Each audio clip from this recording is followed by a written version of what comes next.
solution, quelle solution? Mais nous devons nous parler. La situation est très grave. Mais nous vous promettons qu'il n'y aura pas de reddition. Il n'y aura pas de compromission. C'est un dialogue franc pour sauver la République. La République est en danger sur cette terre des hommes. Mais il y a quelques temps, M. Félix a parlé dans son discours d'investiture. Toutes les menaces contre les Rwandais ont été balayées. C'est-à-dire que nous sommes humains, nous aurons des problèmes. Aujourd'hui, le gouvernement de M. Félix ne sait pas dire si aujourd'hui nous sommes dans une situation d'agression ou de rébellion. Si nous sommes dans une situation d'agression, mais la Constitution elle est claire. C'est comme ça qu'il vous a parlé d'escarmouche et après il n'y a plus rien. Il vous a parlé qu'il va réunir les deux congrès et lui-même est revenu sur sa décision pour dire que, écoutez, les contextes fait que nous puissions parler. Quelle sera la solution? Si on évitait les dialogues. Parce que nous avons tous ici les nouvelles de fond, où on vous interdit, même vous journalistes, de commenter. La situation est plus que grave. Le Rwanda, c'est un pays voisin. Nous avons eu des problèmes par le passé avec lui. Aujourd'hui, s'il y a un problème au niveau des individus, mais il faut que les choses soient très claires. Nous ne pouvons pas éviter les dialogues. Vous imaginez aujourd'hui, M. Félix accepter de rencontrer M. Kagame. C'est sous quelles conditions? Demander d'abord au M23 de quitter. Vous pensez qu'il va obtenir ça? Vous pensez vraiment qu'il va obtenir ça? Mais il y a eu des accords de Luanda. Dans ce pays, on n'a jamais organisé des élections où il y a un vainqueur. C'est toujours un pouvoir issu de la tricherie électorale, comme nous l'avons constaté avec les simulacres d'élection. Ce n'est pas un problème de l'opposition ou de la résistance. Je pense que c'est maintenant là que la République a besoin de ses élites. Vous imaginez que les dispositions de l'article 61 de la Constitution vous garantissent la vie. Et dans une justice où lui-même, M. Félix, le qualifie de malade, qu'aujourd'hui nous pouvons même ajouter un qualificatif et dire que la justice est vraiment malade. Et on instaure cette justice. Écoutez, c'est un couteau à double tranchant. Ça peut retourner demain à la République de façon désastreuse. Donc nous n'acceptons pas ça sur base de principes, sur base des lois et de la Constitution de la République. Merci. Bon, je pense que nous sommes en train de vivre une situation très difficile de l'histoire de notre pays. 8 mois après, on enterre un ex-ministre, un député national dans les contextes flous, avec une conclusion d'enquête qui laisse à désirer, et où vous voyez les autorités judiciaires interdites aux intellectuels même de commenter une décision de justice. Cherbin, c'est un ami. J'ai été élu avec lui député national en 2018. Nous avons été invalidés injustement avec lui. Nous connaissons les peines endurées. Je pense que celui qui se bat pour son pays dans la justice, il se bat en réalité pas pour lui-même, mais pour la République. Cette mort doit interpeller les élites de ce pays. Nous ne pouvons pas laisser les pays sombrer. En même temps, il ne faut pas que, comme le cardinal Ambongo l'a dit, que ce soit une occasion où le peuple se divise. Au contraire, cette mort doit nous renforcer. Il est parti dans un contexte où on instaure même, on lève le moratoire sur l'application de la peine de mort. C'est un recul pour le pays, c'est une honte, mais cela ne peut pas étonner les Congolais avertis. D'autant plus que M. Félix Tshisekedi est sur un plan d'instaurer la démocratie, la dictature. Mais nous allons nous battre, comme l'ont fait nos pères de l'indépendance. Voilà, je pense que notre ami va se reposer en paix. Honorable. Sur cette terre des hommes. Mais il y a quelques temps, M. Félix a parlé dans son discours d'investiture. Toutes les menaces contre les Rwandais ont été balayées. C'est-à-dire que nous sommes humains, nous aurons des problèmes.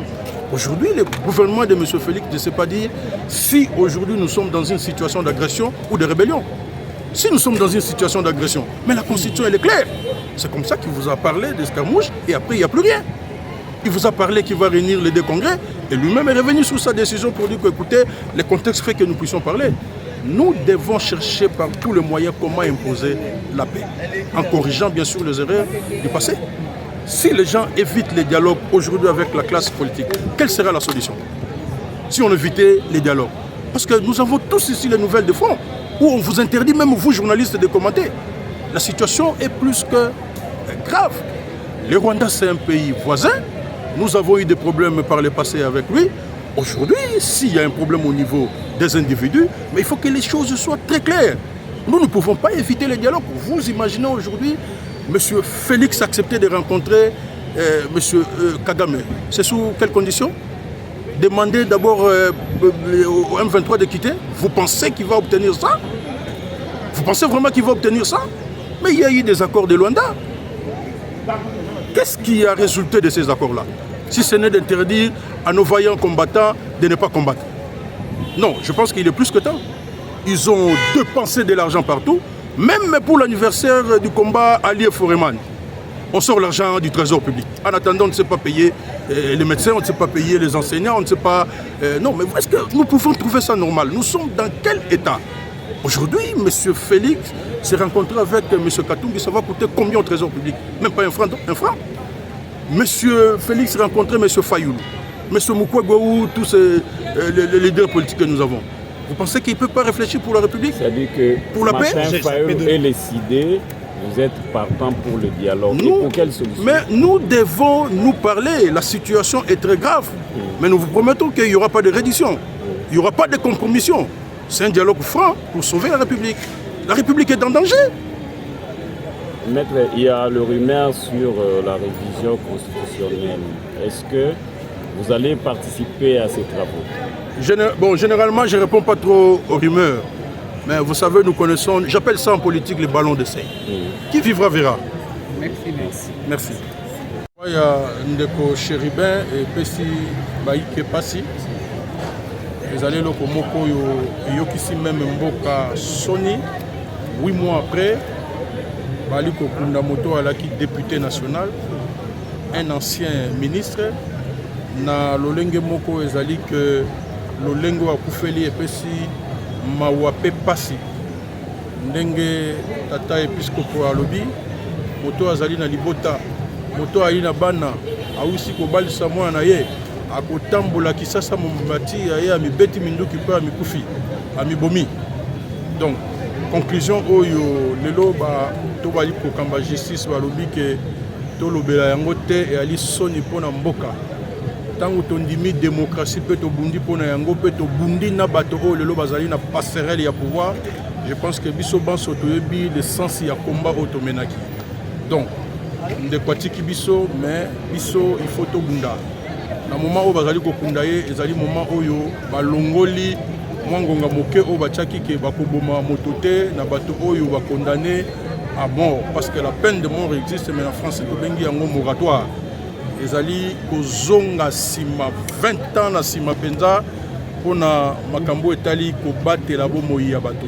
Et puis basali yango na circonstance oyo bato bango moko bakomi ba législateur, bato bango moko bakomi exécutif, bango moko bazo remplacer peuple na contexte surtout ya guerre. To comprendre que ezali ko bangisa bato oyo ba bengi na lopoto la terreur. Mais peuple ali témoin, ya lo barakaka oyo ya moni to ayoki, to kozala vigilant parce que ezali loko oyo ezali ko kamusa biso te. Ko to moni pouvoir ya ndeko Tshisekedi balingi nde bazongisa biso na ngonga ya Mobutu.